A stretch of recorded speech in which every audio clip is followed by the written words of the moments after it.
All right, we're almost done with this section, but there's one more thing I'm going to show you here, which is not really an optimization technique. It's more of debugging technique. So as I was working with these bundles and observing the total number of requests and the total response size, I noticed unreliable results.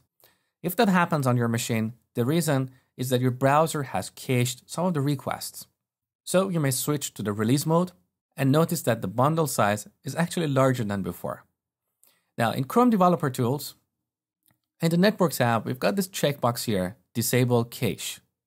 This is pretty useful as you're developing and debugging your applications. So I would suggest to keep it on at all times. All right, we're done with this section. Next, you're going to see the cheat sheets. And we're not going to have any exercises in this section because currently we don't have any performance problems that needs optimization. In the next section, we're going to build a new feature end-to-end. So I'm going to show you a systematic approach to build a feature or an entire application end-to-end. And that will be a recap of all the things you have learned so far, plus additional material. So get ready for it. It's going to be a very interesting section.